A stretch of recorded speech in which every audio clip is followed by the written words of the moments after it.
this whole thing fits right in with the agenda for CO2 mitigation, carbon taxes, etc. They've been wanting to clean the fuel for a while. Now it gives the excuse the whole globe is going to have to follow it. Dirty fuel theory. Okay. Finally, the shipping industry begins cleaning up its dirty fuels. No way. I mean, there was a whole plan in action that had to be implemented as part of the carbon agreement and agendas to require a slash in noxious emissions from thick, sulfur-laden bunker fuels. No way. And it was already supposed to cease anyway. Now they're going to fast track it because if your fuels aren't clean, you're not coming to America. Now retrofit your ships. How many millions of dollars will that cost? Smaller players are out instantly.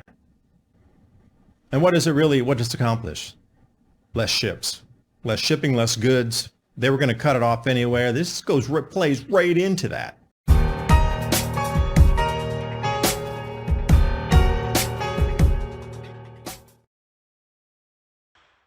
And welcome back. David Dubine right here, right here on TV every other Friday, 2 to 3 p.m. Eastern Standard Time. We've seen the world shift in an instant. It's here at our shores. We're about to reset. We're going to get cut off, and there's a huge amount of things that we've seen happen in Europe are finally at our shores. You knew it was going to take some time to get here, but it is here in earnest. That was the starting gun that we saw with the bridge collapse, and it's so intertwined with so many things. But it all comes back to the same exact things that were shut down in Europe. So leave the world behind. Remember that movie? Right here, predictive programming or not? What do we see? Well, we see a ship running ashore. But it says White Lion on it. I put this together today. I thought Singapore, that White Lion, the super famous fountain. White Lion, Singapore. Oh wait, Singapore registered Dali ship collapsing into the bridge. Predictive programming? Perhaps. But we also saw some other scenes that were very similar that could have predicted the future. Now, read into what you want to on that. But the next thing coming is force majeure. We haven't really had too many instances of this, but cocoa right now has run up above $10,000 a ton. Companies can't deliver, force majeure. And we're seeing it for a second time here with the oil fields in Libya. They can't deliver. There's a shortage of petroleum in their reserve tanks. They can't deliver contractually, act of God, whatever. Force majeure. Now, you're kidding me, right? We have not seen that many force majeures in the last 5 years. Except COVID, threw a few more in there. But prior to that, it was sort of rare. I mean, yeah, it happened, but it wasn't the normal. And now you're telling me we got 2 instances here in 2 weeks? Can't deliver the cocoa and can't deliver the oil. Force majeure. And then we have this bridge collapse. So I would ask you, how's this going to delay products or not allow the delivery of products or the outbound cargoes to leave port? That should be something to think about. Force majeure. You're going to start to hear this term so many times in the future, so get used to it. They might term it as something else as non-availability or unable to deliver, or unable to facilitate or contractual, something like this. So they're going to reword it like they did bioengineered ingredients, GMO. The same thing. It's just going to be a word toss salad, lexicon salad for breakfast. Extra arugula, please. Now, the whole thing about this bridge collapse and the farmer shutdowns happening across the United States is it's baked in the cake. I mean, it is a 2.0 with what is happening in Europe.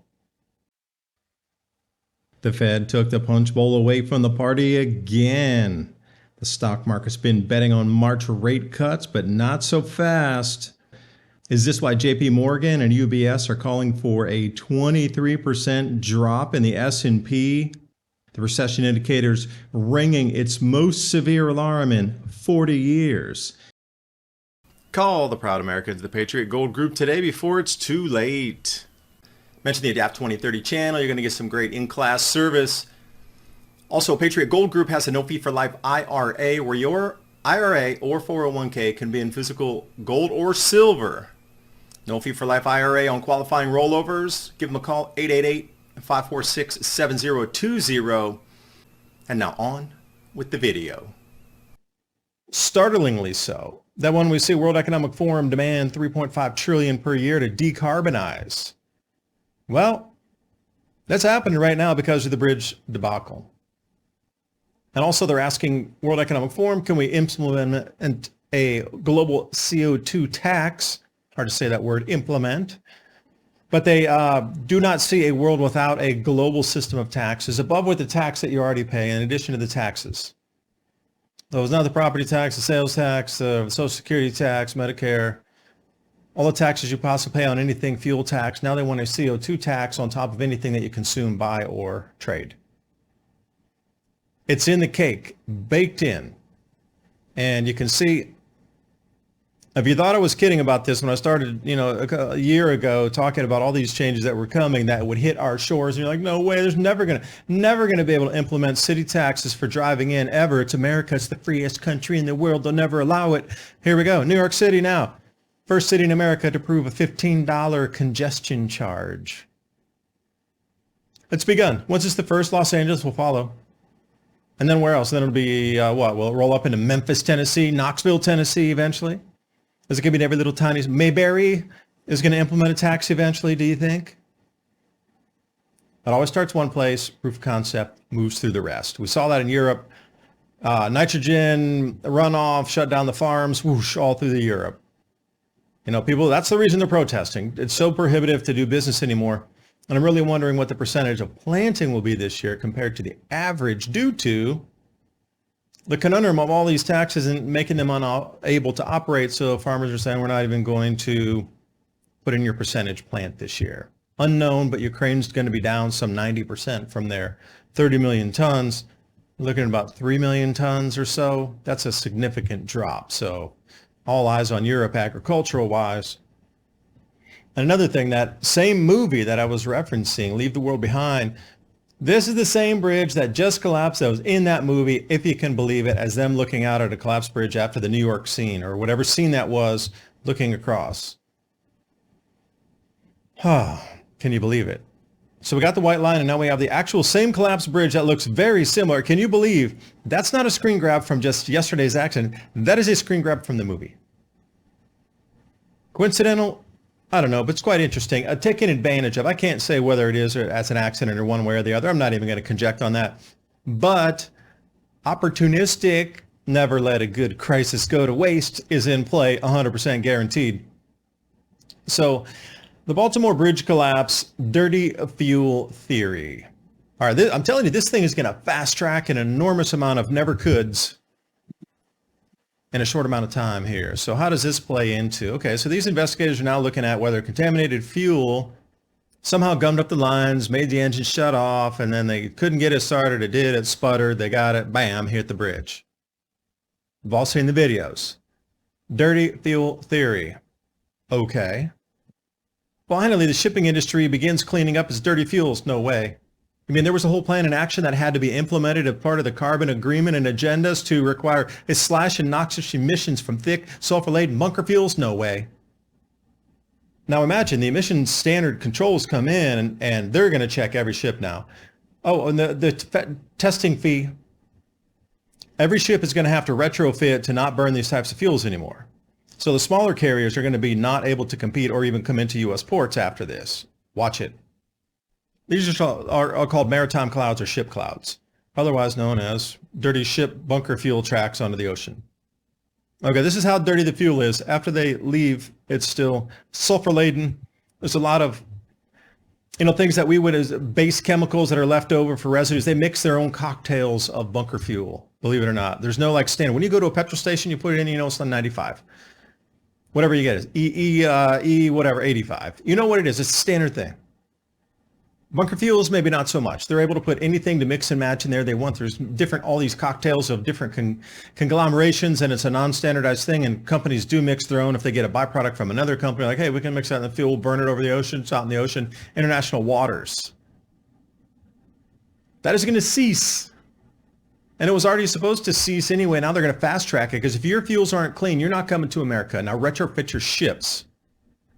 How many millions of dollars will that cost? Smaller players are out instantly. So all this talk of reducing shipping, reducing emissions and all that, well, they're doing it by just fast tracking this fuel requirement that will be, you're going to watch the legislation come in. I gave it a week, maybe two, and it'll be in play. They're trying to move over to what they call ultra low sulfur fuel, ULSOFOs, not UFOs, ultra low sulfur fuel oils. So the ship tracks I showed you before are very much concentrated with PM 2.5, and you can see the density of it on different continents there. And the U.S. isn't so bad, but it is. You know, you look across the oceans and you can see exactly where these transit points are, right through the Malacca Straits. Look how heavy that is. Right through the Red Sea, which is now far less traffic. That will definitely, if you were to get the updated map here, that red would go all the way down around Africa. We'd have a new pollution emission line coming around the Cape of Good Hope there because the ships are transiting now. So this whole thing fits right in with the agenda for CO2 mitigation, carbon taxes, etc. They've been wanting to clean the fuel for a while. Now it gives the excuse the whole globe is going to have to follow it. And what does it accomplish? Less ships, less shipping, less goods. They were going to cut it off anywhere. This plays right into that. Secondly, you know, they've been trying to ban coal forever. Well, suddenly coal shipments are blocked out of Baltimore, which I did not know is the second largest coal exporting port in America. Coal miners, coal trains. You think about all the knock-on effects going back on that too. Repair crews, everything else. People are feeding the restaurants near there. Crews come in, they're working. Hey, go out for lunch, come back. Everything's going to get affected. Trace it down backward. So anyway, coal's cut. Wasn't it talking about reducing coal and the usage of coal and stopping coal mining and stopping coal exports, according to the experts? Yes. And there's a limit on how much you can divert. So again, another bird with the same stone. That's crazy. It's already like 3 birds, 1 stone here. They're going to take advantage of every single possible way, shape, and form of this. Energy consultancy sees the refiners in Europe and China at a higher risk of shutting down because of worsened economics. You're looking at a 21% reduction of global refining capacity. Fits right into the global narrative and the global push for deindustrialization, decarbonization, and bringing us back to serfdom. If you don't have reliable power, you don't have an economy. Just saying. So ask yourself the statistical possibility of the coal being shut off, the oil being shut off, farming being shut off, all in the same years. They're all planned to shut all this off and bring it down and turn us back into carbon serfs. It's laughable if you would think it's actually just happening by random happenstance. It's all planned. It was planned for the long term up to the 2030 goals anyway. So now it's just, it's implemented, it's fast-tracked, it's in play here. Again, talking about job losses. Here we go. Let's roll back. Baltimore Union words of job loss tsunami after the bridge collapse. Okay, this comes back into now many homes will be foreclosed on, credit cards not paid, delinquent debts, etc. Okay, these 2,400 ILA members, that's a drop in the bucket. Those are just direct port workers. Rail workers, truck drivers that are delivering to the ports, everything else on that supply chain going back onto that. So what are those about those trains coming from the Midwest or some of the mining towns in West Virginia? You got to knock that back. Like what happens to those towns? It's a significant event, really is. They're not giving you the wider scope of the economic damage. And so you need that to reset the system. So I do believe, once I saw this, I knew this was the beginning of the reset for America here. I absolutely feel it. I believe it. I just, in the bottom of my sixth sense, I know this is the beginning of it. We've been waiting for something to happen for quite some time now. Everything's been kind of over there. I've said it, over there. It's been in Europe. It was over in Russia, down to Ukraine. Now it's part of, the Middle East. It's over here, but it's over there. It was in Africa. It was there. Now it is absolutely at our door. It's not even knocking anymore. Kick the door in. So we're looking at the shutdown of America commencing as we speak. Jobs are just going to continue to dry up. And then what are they going to do? The salvage is going to take what? How many months or years to do that? And the same thing, look at the amount of cargo delivered from these countries into Baltimore. Well, they've been wanting to shut off Chinese imports for some time. China, number one. And I was looking at the different materials that were coming in. Screws and nails were right about the middle section there. And I've had many a report, people sending me photos where you used to be able to buy bulk nails in the hardware stores. You got a couple pounds, 5 pounds of nails or something. Not anymore. You can only buy it in the box. There's no more bulk nails or screws available anymore. And this is just going to exacerbate that lack of building materials. We need that. Me having a farm, every time I go to estate sales, I'm always looking for nails, always looking for screws. They're so prohibitively expensive already. 50 bucks a box, 60 bucks a box, depending if you're using star screws or whatever. Even, trying to buy them wholesale somewhere and buy 10,000 at a time and split them up with a bunch of other guys. Because a lot of farms will go in and they'll say, hey, we're going to order, a crate or a case of these here, and there's 10,000 in the box or whatever. Do you want to divvy in and take how many? You take a few thousand. Okay. That's not going to be effective any longer either, because if they're not coming, it's just not coming. So as you start to see some of these base things that we need for society, farming, you need screws and nails to keep things functional. Everything breaks all the time. It's a nonstop repair job, and if you're in a grid down situation, anybody who knows how to farm, even if they're cattle ranchers or anything they know how to do tractor and run big, like 10,000 acre farms, you want them, because all they do is solve problems all day long, every day. That's your job as a farmer. Yeah, you might touch the soil.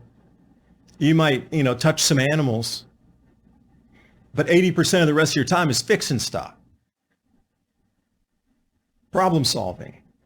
OJT, on the fly, everything's broke. I never did this before. Well, you got somebody teaches you and you got to fix it together. I mean, it's always a new learning experience. But without the things, then what? Let me look at here the different things: Thailand, Vietnam, South Korea. So to kind of give it some context here, Governor Moore announces the new port of Baltimore cargo records last year. Yay. And we look at 52.3 million tons of foreign cargo. Well, they're talking 7 months to get this completed. It might be fast-tracked to 6, so knock everything in half. 80 billion in foreign cargo value. 1.3 million tons of roll-on farm equipment, construction machinery. That's the ouch. You just dropped a 5-pound brick on my toe right there. Oh, glad I had steel-toed boots on. But that is going to be a big one. If we can't get farm machinery repair parts in, and we can't export, that's devastating for the farming community and the farm industry and the manufacturing industry. That I know not a lot of stuff anymore is made in America, but there still are some companies here that export to the rest of the world. And for us to bring in implements and also, generic repair parts, blade discs, for an example, it's going to be rough. And then we just have 847,158 cars and light trucks at the very bottom there. Think about that for just a moment. I'll say, it's pretty much near 1 million. That is the 13th consecutive year it's led all the other ports in this particular type of commodity. So outbound car shipments, and I'm thinking, all right, well, what type of car goes out? Let's take a look here. Mazda Motors, Mercedes-Benz, Subaru of America, Mitsubishi. So you got to go, well, a lot of these countries are trying to push their electric vehicle agendas as well. So inbound motor parts, if we need, specialty, not inboard. You could fly that in. You could take it into Los Angeles, I guess. It's going to cost way more after you get it in logistics-wise to get it from point A to point B versus the established route. The cars are not going to be outgoing, so how's that going to affect all the auto manufacturers and then those people that are working in the auto field and auto industry? Another knock-on effect way back, factories are going to have to shutter. They're going to have to absolutely stop if they can't export. I say again, we'll go with 400,000 cars. I'll be generous there. Not even 50%. 400,000 cars. Okay, well, those 400,000 cars are going to stop being manufactured. Then how is that going to affect the general populace that's up in that area, working in that, Detroit area or up in the Northeast? I mean, knock-ons are tremendous. So when we look at this and we go, all right, a lot of these same companies were pushing for electric vehicles. I know Mazda was, and I know Mercedes-Benz was, and I know Volkswagen was also. Bentley never. Volvo was too. And then we start to look here and go, wait a second. Mercedes-Benz backs off the plan to sell only electric vehicles by 2030. Apple also pulls the plug on their electric car, and you go, why? And I said, well, nobody wants them. They're unreliable. The cold, remember the record cold this year? How many just paperweights were on the road that couldn't recharge? When they did recharge, the charge didn't last nearly long enough. They had trouble retaining charge and charging.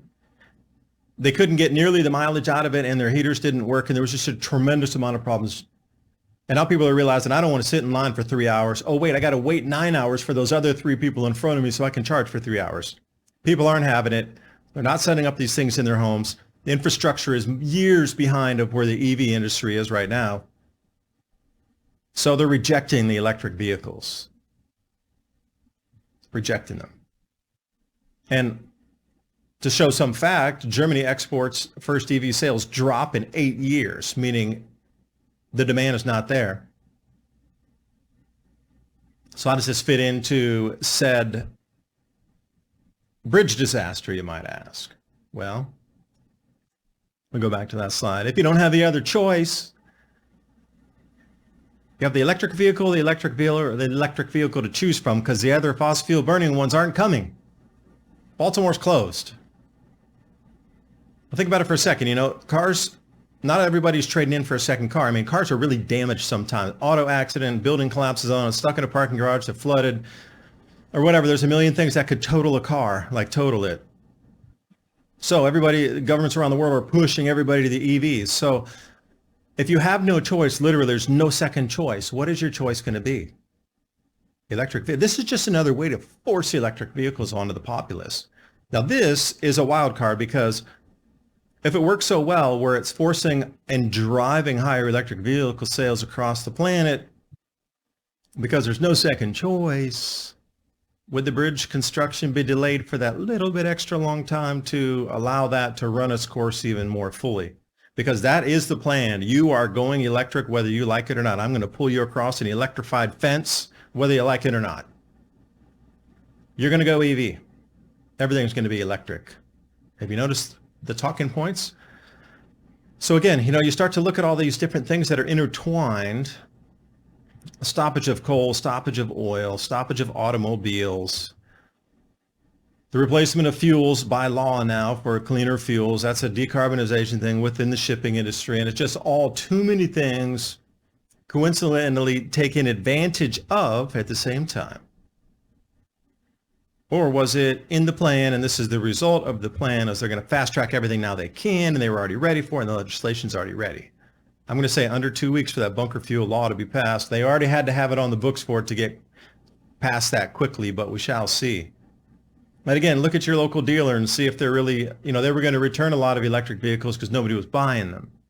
Now we're going to start to see perhaps that's the only choice, and see how they're going to push the EVs, because you don't have a choice. You're going to go back to the horse and wagon, or you're going to go electric vehicle? Your choice. I don't know. There's a lot of things in play right now, but we'll talk more about this when we come back from the break.